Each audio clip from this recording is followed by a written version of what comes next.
Thank you everyone for joining me for our DocuSign Secrets class.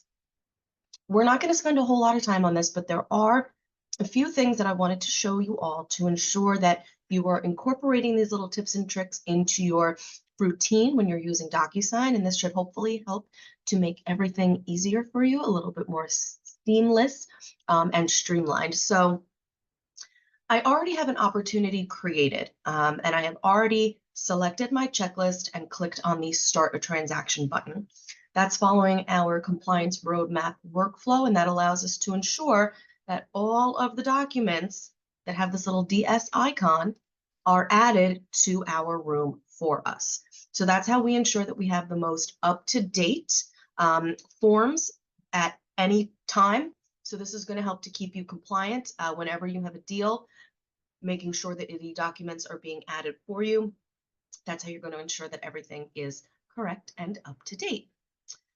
So really quickly, I just wanted to show you that when you're in the room, you can view your documents in two different ways. There's the grid view, where you can see a little snippet of the document, or the list view.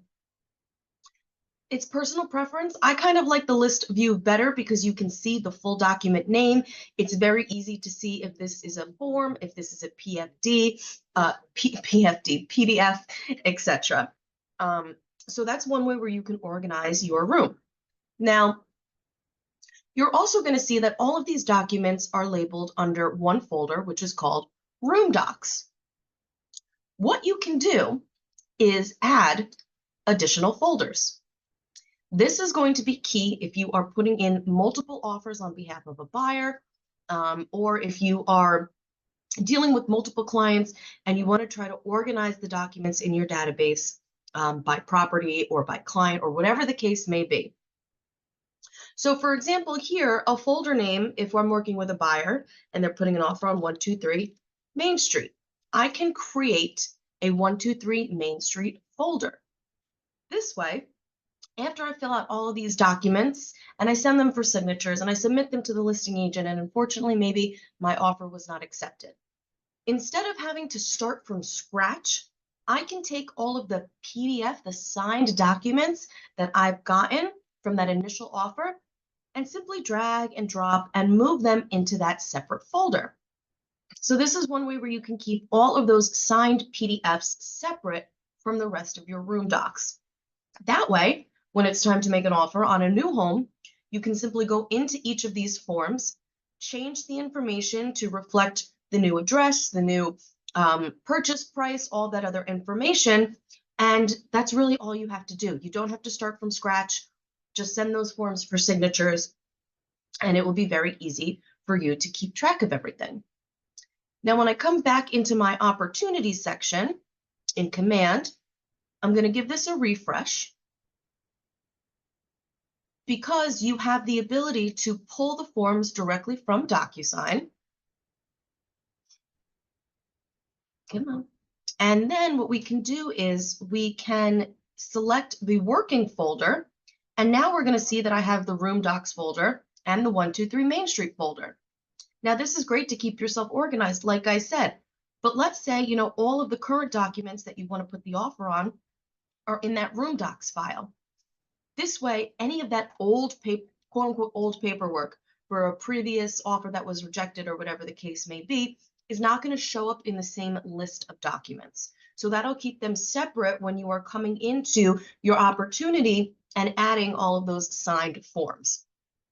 So you can split each of them separately. And as you can see, I had uploaded my own PDF and I put it in the 123 Main Street, and that's where I'm seeing that file.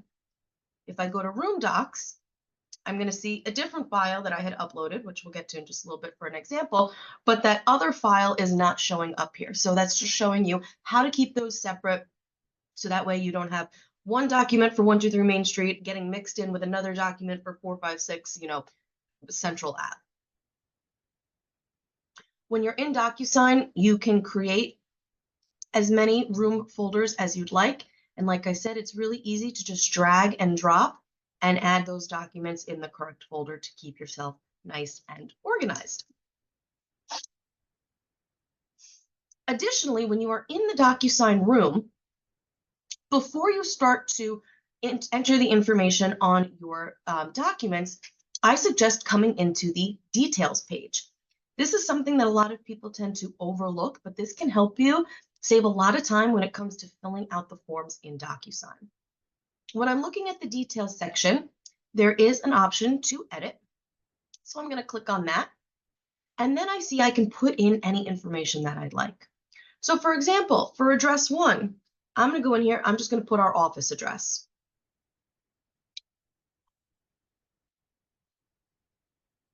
So 204. Then I'm going to put, now I'm in a listing opportunity. So let's say the listing date for this is going to be on Friday, and the expiration date is going to be 3 months from now. So let's say it's July 4th. The list amount, we're going to list this at $699,999. Put in legal descriptions, offer dates, anything like that. You're also going to notice that your client's information should populate on the right-hand side. So I always use my example of Travis and Taylor. They're my favorites. But in this situation, Taylor Swift is my seller number 1 and Travis Kelce is my seller number 2. Because I have gone through the workflow and created the room from the opportunity, their email and phone number will transfer over along with their name. You can come in and put in more information. It's completely up to you, but just know that that little bit of information is going to be filled in for you automatically. Additionally, the same thing will happen for you as the listing agent. It will fill in your information, your contact info, the company name, etc. If you are working with another listing agent, you can put their information in here.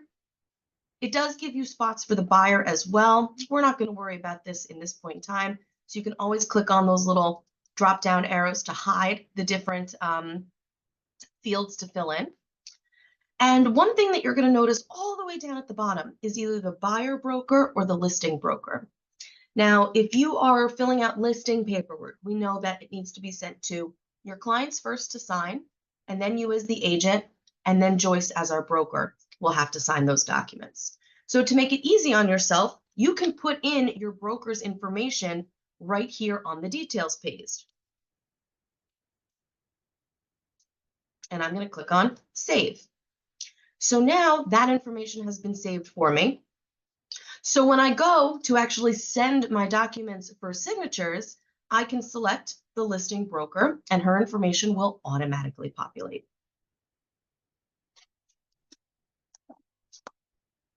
Now let's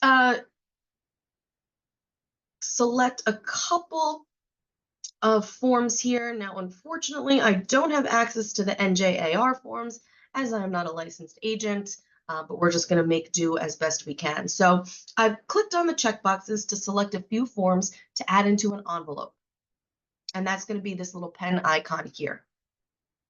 Whenever you do that, this box is going to pop up. You should all be familiar with this, but on the off chance you're not, I'm about to change your life. This is how we create pre-tagged roles within our DocuSign system. What I'm going to do is tell the system, who am I sending this to? So in this case, I would ideally be sending this to my seller 1 and seller 2, myself as the listing agent, and then our broker. Once I click on continue, let's try that again.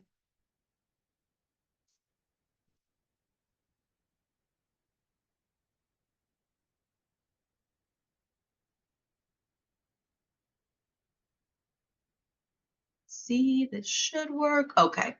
So maybe I can't pull that CIS because I don't have the authorization, but you guys will all have your NRDS ID attached into your DocuSign profile, and that will give you access to all of the forms that you need.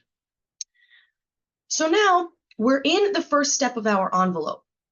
And when we are adding the recipients and selecting who it's going to be sent to, you're going to see we've got seller 1, seller 2. If I need to rearrange them, if you've got a little OCD like me, 1 has to be before 2. That's just how it works. The listing broker and the listing agent. You're also going to notice that there are some numbers next to each of these recipients, and that has to do with the signing order. So let's say, you're working with a buyer and you're just sending the information to your buyers to sign the offer paperwork. You may not need to set a signing order. You just want everyone to get the forms at the same time and fill them out as soon as possible. In that instance, I would decheck or unselect the set signing order.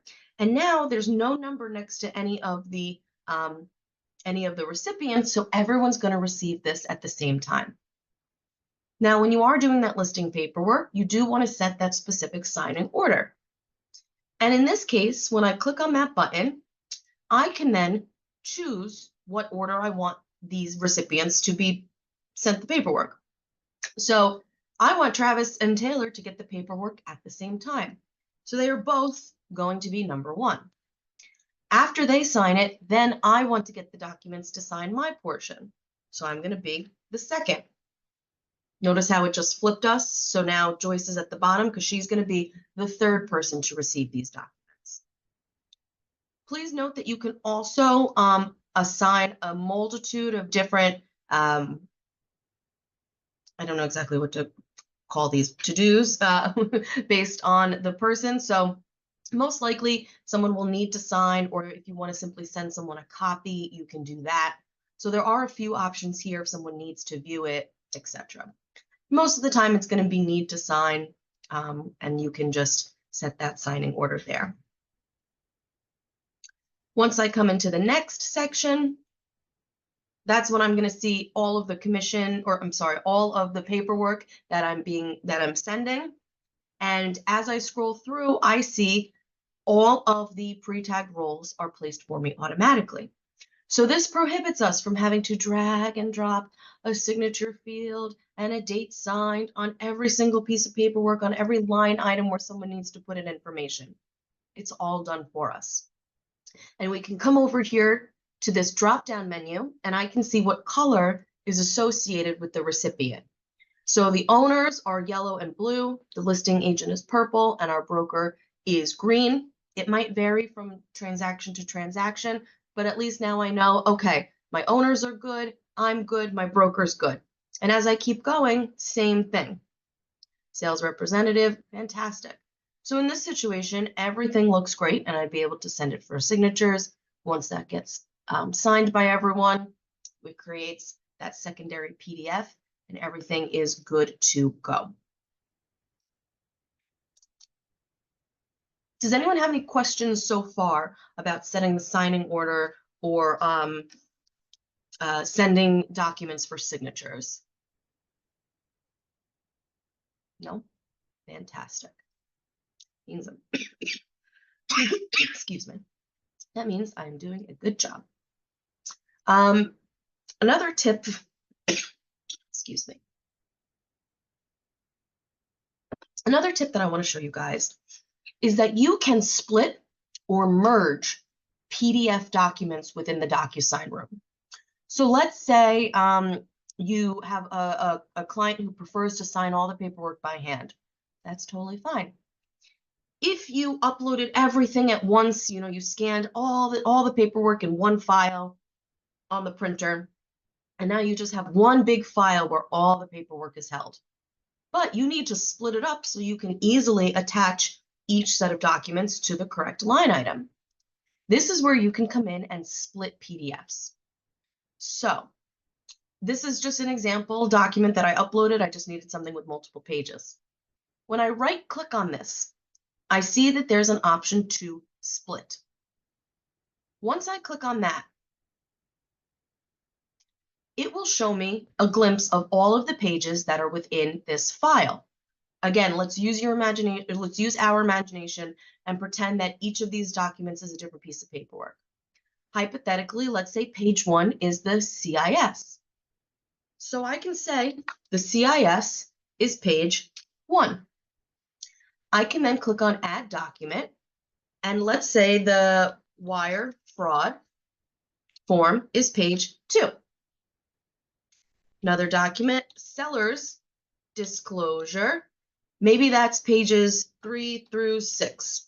And then finally, permission to advertise. That's going to be page 7. So we see how I can create multiple files of this paperwork simply by splitting it up in whatever order I prefer. So I've just done this, and now I'm going to click on Save.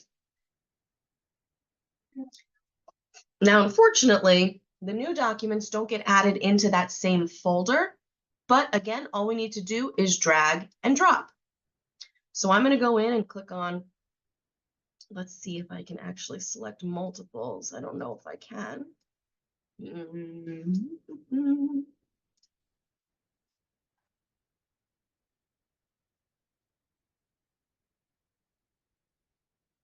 So if I want to do folder, there we go. So if I'm selecting multiple documents to move from one folder into another, I can select them all, and then I can select this little move icon. Then I can say, all right, I'm going to put it in a folder in my current room, and all of these are going to go in the 123 Main Street folder. I'll click on Move. Beautiful. And here we are. So now I have all of those documents separated. Now when I come back here, again, just give it a little refresh. Anytime you do something in DocuSign, when you come back into Command, make sure your page is refreshed or you're just going to it. That way it syncs up with DocuSign. And now I can say, all right, I have my 123 Main Street, and let's say my permission to advertise is here. My wire fraud is here. My seller's disclosure is here. And that's how easy it is to upload your documents into the Command opportunity by going through the workflow and having them in DocuSign. Notice how, additionally, how every time I add a document to a line item, it disappears from my drop-down menu. This is what we want, because once I add the CIS to the CIS line item, I don't want to be able to add that file into another line item. So that's a very easy way to get all those documents organized. Now, on the flip side, if for whatever the reason is, you want to take all of your signed documents and put them in one PDF, you can do that as well. So that's when you would come in and select multiples. And when we right click, nope, where is it? Combine, sorry, a little brain fart there. After I click on those documents, again, we go up to that top menu, and there is this combine button. So I'm going to click on the combine button, and I'm going to rename my document. So it's 123 Main Street documents. Save. And there we go. What's nice about this is it's made an additional PDF for us. So now I have all of those documents in one file, as well as each of them individually that still live within my DocuSign room.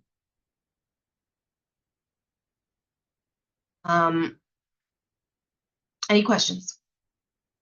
Pretty easy, but hopefully you didn't know it up before, and this is going to make your life a little bit easier. The last thing, believe it or not, that I wanted to show you guys is the template section. Now, I'm going to give you just a little teaser because our transaction coordinator, Janine, is going to be teaching this more in depth next Thursday, April 10th at 1 p.m., again, in person or on Zoom. But essentially, this will allow you to, let me just come here and narrow this down. This will allow you to create form templates. Notice how as I'm scrolling through the documents, some of them say maybe there's one template, two templates. I want to view the document. Let me see if I can apply this template. So it lets me to view the document.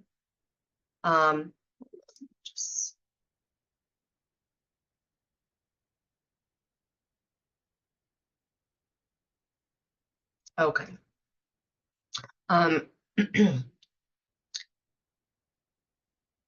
The point of me showing you this is to show you that you can create a template, which will allow you to fill in a majority of the information on every document that stays the same from deal to deal. So if you're working with the, the sellers, maybe, your information, the office's information, other information that always stays the same, you can create that in a template. Let me find a good one here that I think I can use. Wouldn't Here's that the come referral from form. the details? Sorry, say that again? Wouldn't that come from the details? It can, but the form template will allow you to put in any additional information based on that specific form. So yes, you're absolutely right that it will still take in all of that detailed information. But if there are other sections on that document that don't take from the details, this is how we can easily populate it. So the referral form, I'm going to click on this drop-down menu and click on Create Template. It's going to show me the document. So wait patiently. And then I can come in here and I can plug this in as much as I want. So maybe I want to create a template for a buyer and then one for a seller. So in this instance, I can say, okay, a buyer, the sending office is going to be Keller Williams Park Views. The agent is myself. The address.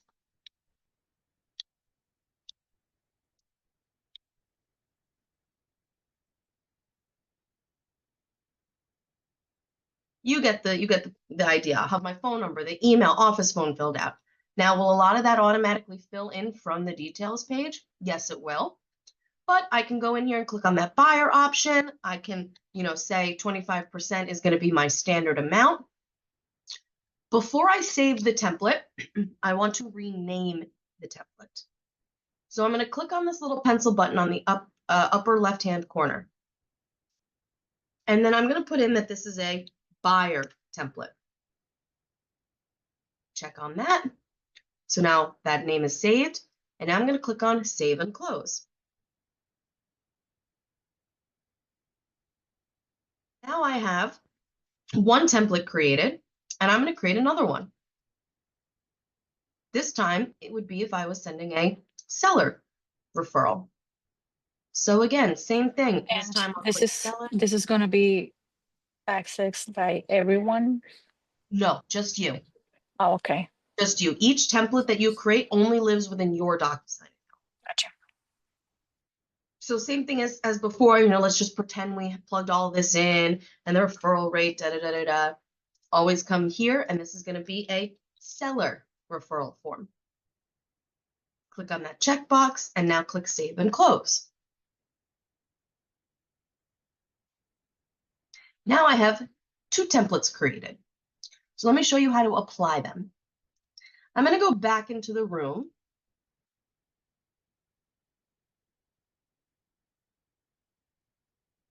That I was just in. And in the Documents section,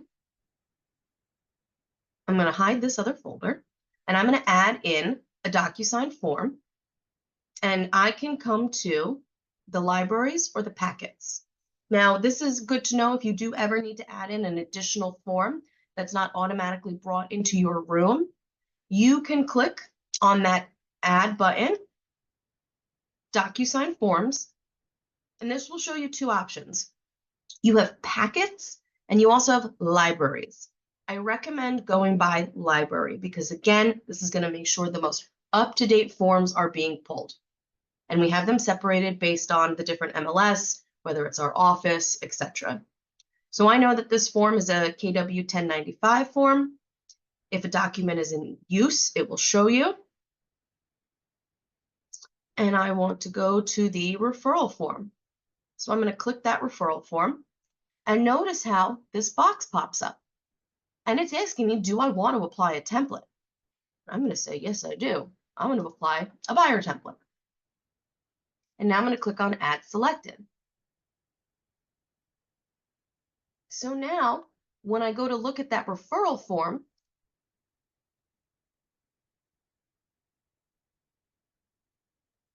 drum roll, please. Boom, that is now filled out for us. So the buyer information and all of this information here, 25%. Buyer or seller name. Don't know why that didn't populate the rest of it, but that's okay. But again, because this would have all of that other information filled out.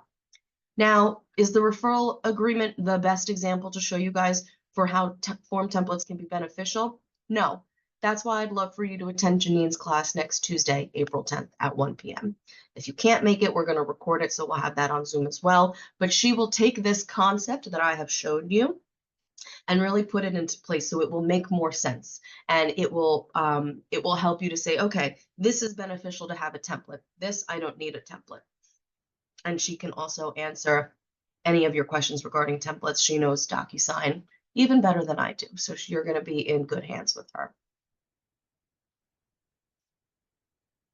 That's really all I had to show you guys. It's not a whole lot of information. Like I said, hopefully some of it was new and you were able to learn something. The point of this class was to just give you some tips and tricks that will make your time using DocuSign easier, more streamlined, and hopefully alleviate any headaches. So by creating different rooms to keep your files separate, merging or splitting PDFs, making sure your details page is populated, because that will then fill in on all of the forms, and setting the signing order when you're sending envelopes. Hopefully all of this will help to make your DocuSign process just a little bit smoother. You are so welcome. Do you guys have any questions for me before I send you on your way? No? No, I'm good. A-okay. If you have no questions, that means I did a good job. If you guys do have any questions, please feel free to reach out. I'm always here to help. The rest of the team is here as well. Janine is also a great source for any DocuSign questions you might have, or if you're ever at that point where you are so busy and you can't handle the paperwork, call Janine and she'll handle it for you. It's a little bit of an out-of-pocket cost, but the time and the headache that it could save you is well worth it. So if you need us, we're here. You're welcome. Thank you guys so much. Hope to see you all in the office soon.